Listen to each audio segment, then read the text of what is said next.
Chapter 5. It was early in the morning and I was still unsure about my difficult decision of actually standing in front of the main force that was supposed to defend Londinium. I was still aching, my body well covered in bandages that were mostly hidden by the armor I was donning over my normal clothes. Riding a horse was, making things far worse than those should be while I was merely walking on my own.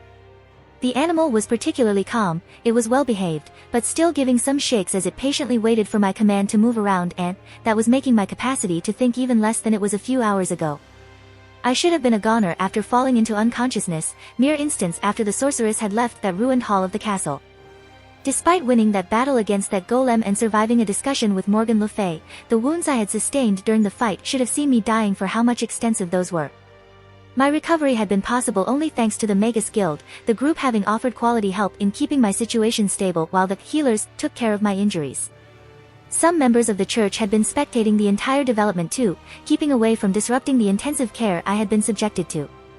A precautionary force in case of betrayal from the guild, as Felicianus had been quick to define when inquired about the matter. There was some tension between the two factions, but nothing truly erupted from just some insults thrown left and right while I continued to be unconscious. I was sleeping as the critical situation was being solved, my mind too tired and somewhat drained by the wrecked state of my body. I could remember some of the early pain that preceded my partial recovery, as the main operation was only meant to put me in a somewhat sufficient state to actively give orders for the soon-to-happen battle. I remember waking up about 2 hours after midnight and, it was still dark. A few magi that were keeping watch over my bed were quick to give me a proper checkup, to see if the herbs and the spells used to speed up my healing were working without any worrisome drawback. Altuos had been summoned about 10 minutes after my awakening and he looked to have gained several decades with just a glance directed at me. He was immensely concerned if not worried about my conditions, kind of touching considering that I had yet to cope with the fact I didn't have anyone else to trust in those dark moments. Despite my newest role as a leader, I had forfeited the presence of my family and, that was still stinging even now. After some brief words to see the current state of things, how everything had gone by as I had been stuck in that comatose state, I found myself embroiled in what I could describe as a divided house. For the first time since I had started my rule, both Altuos and Felicianus were quick to side on the fact that I had to stay within the castle as I was in no condition to even move away from the bed. The two elders were opposed by the stern front erected by Marcus, with the commander of the little army defending the city kept pressing on the fact that my presence was the element that would keep the numerically inferior forces from making sudden retreats during the incoming fight. I was silent for a good hour, letting both sides expose the boons of their different mindset while also undermining their opponents by highlighting the flaws of the opposite decision. It was all nice and instructive as each gave their own understanding of the situation while keeping a surprising civil tone for this circumstance. I was keen to listen all the fair points and the little odd bits about divine justice and morality that were sprouted here and there mostly by the bishop. In the end, much to the two old men, I had to accept the fact I couldn't just skip the duty I had in staying in front of the army. Morale was going to reduce drastically if I ended up to not be directly involved in the battle, with many of the soldiers taking it as a sign of betrayal whatever excuse brought to them. The news of my wounds had reached very few people, mostly those that worked and lived in the royal castle. I was still fine to the eyes of the large majority and I couldn't just skip my task now that the stakes were so high. I needed some help to start walking, even more support to wear the armor that I had been given by Marcus and I can't even describe the nightmare-like process of getting onto the horse's saddle. In the end of what had been quite the complicated debate to face so early in the morning, I ended up riding that dark-furred horse that was quietly waiting for something to happen. There were other knights standing just a few meters behind where I was, their horses as calm as mine while we waited the arrival of the enemy forces. A mixed group of pikemen and archers were divided in two forces by each side, while the rest of the defending force had been split in two large brigades that were keeping watch within the forest sections in front of the city. While a well-planned charge of cavalry was going to prove devastating for the strained invaders that were making their way there, it wouldn't have been enough to shatter their ranks to an acceptable degree to grasp victory. This is why there were traps between the defensive positions and the steps to reach those, rendering the entire path a minefield for the incoming attackers. Once the damaged force arrived to make sight with my task force and I ordered the beginning of the frontal assault, the rest of the army was to convey and crash on the unsuspecting behind of the German invaders. I was incredibly uneasy, unfairly tired by the sore body that I was supposed to deal with and, with the fact that the silence was filling me with never-ending doubts over the success of this simple plan. It should work. Technically, this was the first time ever that the armies of this period experienced something like this rudimentary combined arms doctrine. Albeit not as balanced as it would have been for William of Normandy because of the lack of more preparation and numbers, the flexibility of the group under my command made it possible to counter any surprises that was now lurking in that force. I had asked to Altuos one last time before leaving the castle what were the chances of encountering some magic users in the enemy frontline, and he repeated for the umpteenth time that there was a non-negligible possibility, but one that saw the sorcerers chained and used as tools more than willing soldiers in their ranks. It was somewhat a positive discovery, since I was now aware that the morale of this worrying group was going to be the lowest once the traps were sprung. It didn't take too long for this to happen as, while the birds flying around were still chirping and the soft English breeze was keeping my body tense and irked, everyone was alarmed by the distinct noises of multiple explosions being set off. Some lights started to appear from deeper in the foliage, urging everyone to muster up their guarded stances as the battle was soon to begin. I narrowed my eyes, trying to get a proper look of the approaching force, and I was surprised by what started to come out from the forest. When I had initially planned the amount of bombs that had to be commissioned, when I made a supposition of the numbers that I was about to truly face, I had completely taken off a very important variable from my difficult calculus. The mortality of the traps I ordered to set up. When one thinks of medieval times, they either imagine some people ripping off Roman-based armors and weapons or people donning rudimentary knightly equipment. Yet I had completely forgotten that I was facing a no-name, barbaric tribe that was made by mercenaries with little protection to defend against the multitude of explosions they had set off in their early approach. I could count a dozen or two of survivors slowly making their way towards us, but only a handful looked to be battle-ready. I might have exaggerated. This simple and childish thought was the only summary I could get out from that troubled turmoil within my mind, my brain and stomach trying to make sense of the sheer brutality that were resulting from the traps, and some of the footed infantry was already giving up the content of their breakfast at the mutilated victims of the mines that were lying around the path. The remaining force was shell-shocked and terribly frightened, but their worries seemed to triple when they noticed the band of knights and militiamen waiting for them to get closer. They stopped, their leader seemingly looking as nervous as furious while he continued to shout fiercely at the hooded figure that was standing beside him. While one of the man's hand was holding the battle-axe by his right shoulder, the other one was pulling at the chain connected to the metallic collar around the slender figure's neck. A sorcerer. I took grasp of the horse's reins and pushed the animal to finally advance towards the survivors of the traps, the rest of the retinue following shortly after with a moderate pace. The more I got closer to the area where the group was trying to make their last stand, the more I could hear the annoying shouts of the surviving leader getting louder and louder. The figure was now shivering, visibly terrified by what was happening as they were dropped on the floor by a sudden slap, forcing their hood to move away and reveal quite the odd sight. While I could get behind the fact that magic existed in medieval ages, that there was truly a Morgan Le Fay and possibly a King Arthur, I certainly couldn't make head of the appearances of the newly revealed woman. Her robes were tattered, signs of violence presented by some bruises on her pale face that was just a hint or two darker than the pearly white hair she had. She was glancing away from her captor and staring in my direction in an unfocused stare. She had red eyes. I mustered some effort to keep myself from facepalming with how in pain I still was, but goddamn, this wasn't just something I could directly stomach without some massive questions. Odd hair and eye color was sign of something one could see in anime. It was rare to find fantasy titles with human beings having this kind of elements, but I've met nobody else sharing any strange feature compared to the average individual. Heck, even the barbarians looked like the standard mix of Vikings and tribal Germans with no peculiar oddity in their styles and appearances. I shook my head at the development, trying to return my attention to the battlefield, only noticing now that the chief of the tribal force had now lifted his battle-axe well over his head and was preparing to kill the sorceress trying to crawl away from him. My breath itched at my throat, my frown stealing as I carefully yanked at the reins to have the horse increase its pace. A quick neigh preceded a sudden intensification of the animal's pace, and I felt trembling a little at the new speed, while my right hand removed crochet moors from its sheath. My rush was followed by the chorus of Deus Vults as the rest of the group behind me started to charge at the band of survivors. The rest of the invaders looked quite horrified by this predicament, turning tail and rushing back in the forest, only to freeze up as they noticed the two approaching forces coming from behind. They were surrounded by my army, ready to surrender or be slaughtered by the meat grinder, all except the leader that seemed to be more focused on the magician. Ignoring her confusing looks, I found myself debating why would the young woman not attack us if she was threatened to do so. Why wouldn't she do that if her life was put on the line? The horse rammed onto the mad-driven barbarian, forcing him away from concluding the downward arch directed to the shivering white-haired lady. He yelped, a mix of pain and panic as he was slammed onto the ground, dropping the axe in the process. I proceeded to carefully slip down from the saddle, and on the floor, Crochet Moors lowered and pointed at the recovering barbarian. Why, you will regret attacking me.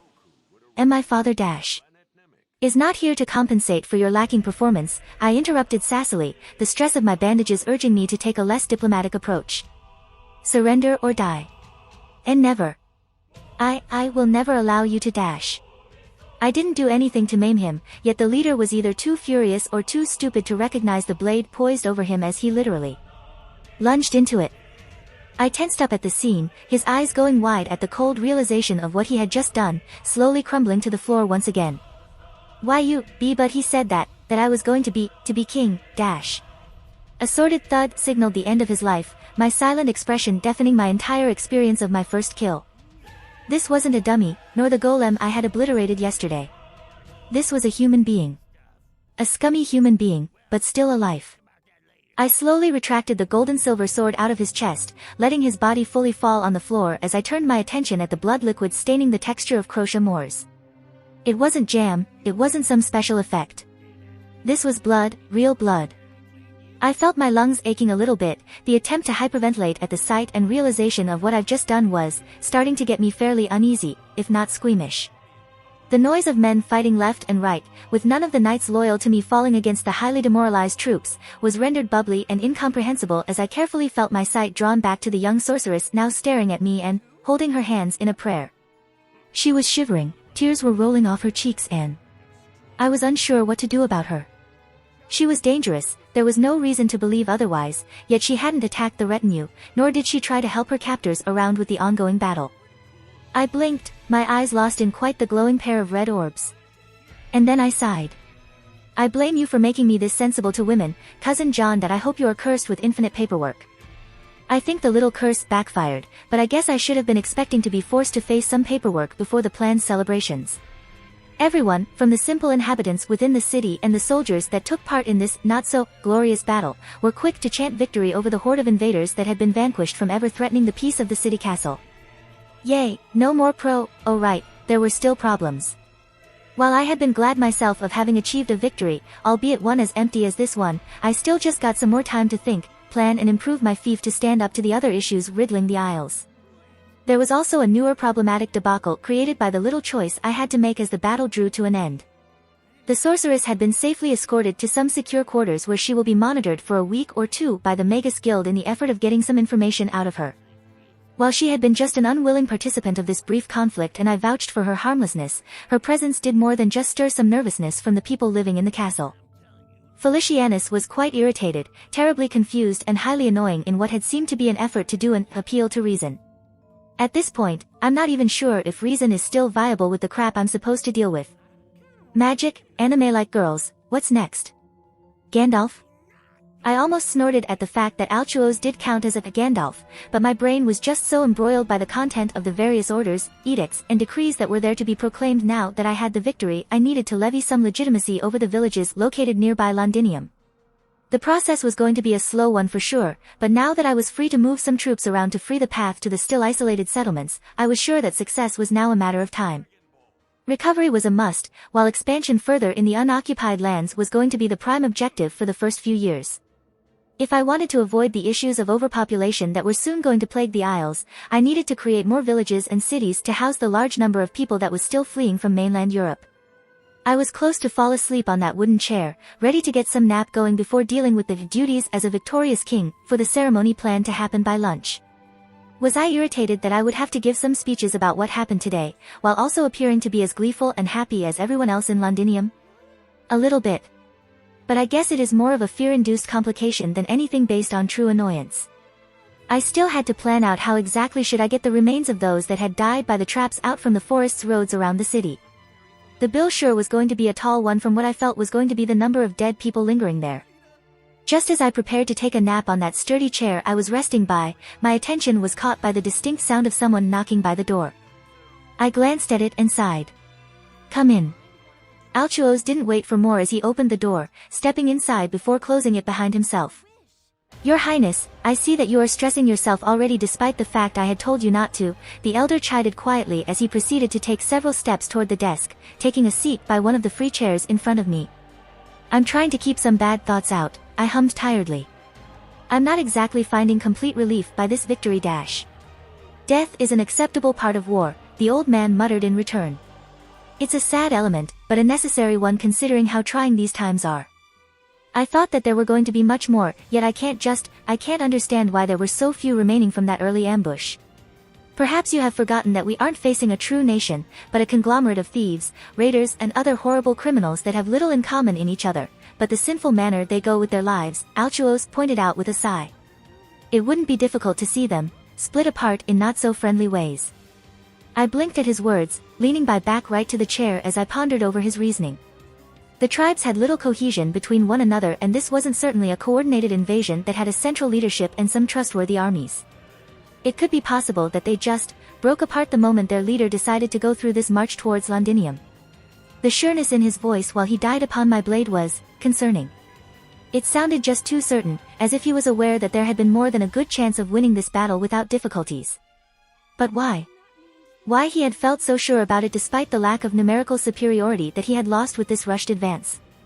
Maybe he got deceived by a doubtful mirror, the elder hummed while looking at my face, my expression morphing in one of surprise at his guess at my inner question. I admit it was a surprise when I first interviewed the frightened child, but she is truly an admirable individual. Truly. Quite so, Altuos confirmed with a nod. Not only she is unique with her peculiar nature of human and homunculus, but her propensity to use the third magic is dash. Hold up, homunculus. I interrupted with this swift inquiry, catching the old man off guard for a few moments. Like FMA's homunculus kind of stuff? Was I going to have to ask some moral background before continuing this conversation? I suppose the term is quite unusual, but I can assure you that her connection to the word is fairly limited if not offensive considering her complex humanity and rare predicament, the old man assured with a sigh. In fact, I think her only inhuman traits are her eyes, her hair and her propensity over the heavens feel. Can you elaborate on this heavens feel? I asked with a confused tone. From a sense of disgust, I found myself facing an odd situation of innuendos. She did look pretty gorgeous when I first saw her, maybe a little malnourished, but there was no way he was alluding to that. The third magic, one of the known 5 originals and the most sought by many greedy men, Altuos pointed out with a tired sigh. The capacity to extend the life of a soul beyond the death of the body, to allow the perfect survival of such a vital part of one's life to achieve true immortality. Oh, that sounded less perverted and more worrying if I had to be honest. Seriously, why was this a thing, and why didn't the man that led the banner against Londinium didn't use her for that? While I was unsure over what he might have planned to do by lashing out at the sorceress, I wonder why he didn't just. She can't use it, of course, the old man continued with a hum. She hadn't been taught to make use of her magic. And I would say that her former captor failed to grasp such a simple detail. You got to be kidding me. You mean to tell me that he just missed the fact that she was not only limited to make use of that peculiar and highly limited magic, but he also failed to notice that she can't do spells? My sadness was turning in mocking pity at this point, the more I realized how much of an idiot the man I killed was. Still, did she tell you, actually, what is her name? I inquired with a hint of curiosity. I forgot to ask early on, but dash. Maya, the Magus leader interrupted quietly. Her full designation was Mayasville, but she prefers the name Maya to it. I blinked. Designation? She was still created by some disciples of the last magician of the third magic. Her and many more of her kin, the elder explained calmly. They call themselves Einsburn, after the place where the first homunculus was conceived. So they are not made by natural means. I mean, there is no daddy and mommy going for dash.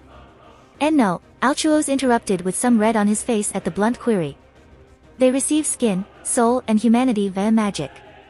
Their growth varies between the various specimen, but from my understanding Maya was the only one to be allowed to have a regular lifespan.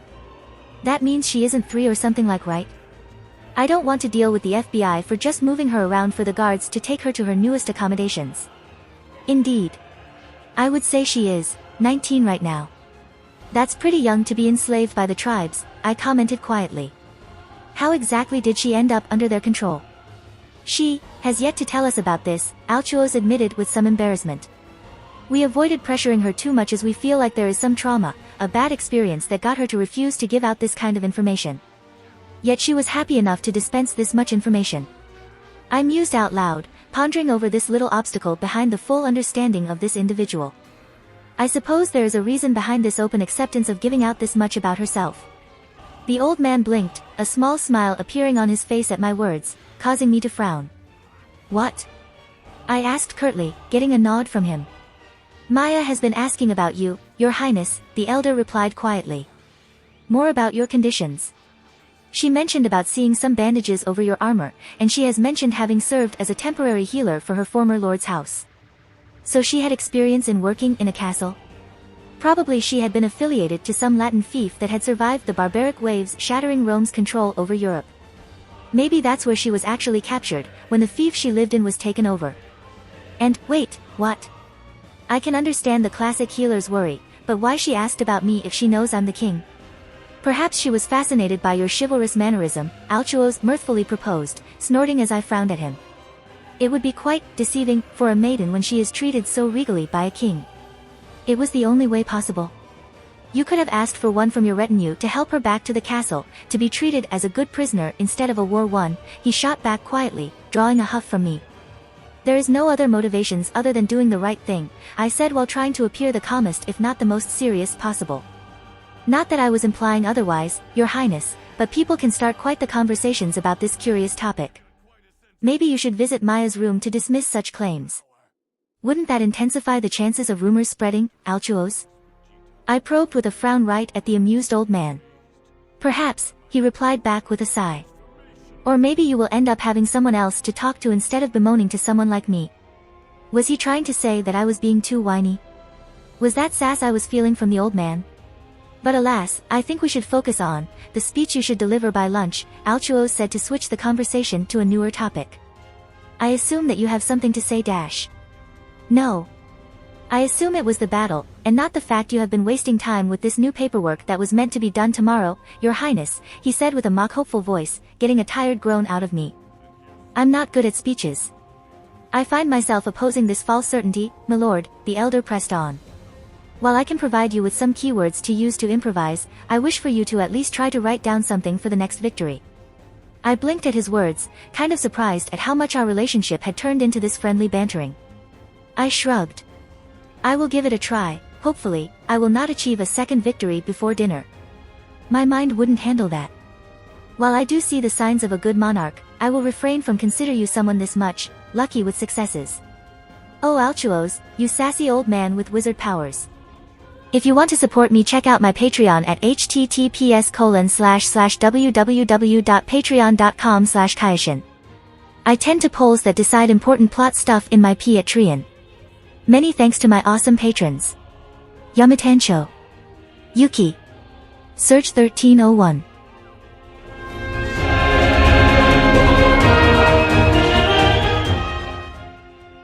If you enjoyed the content, don't forget to give it a like and subscribe to the channel. I'll be here until next time.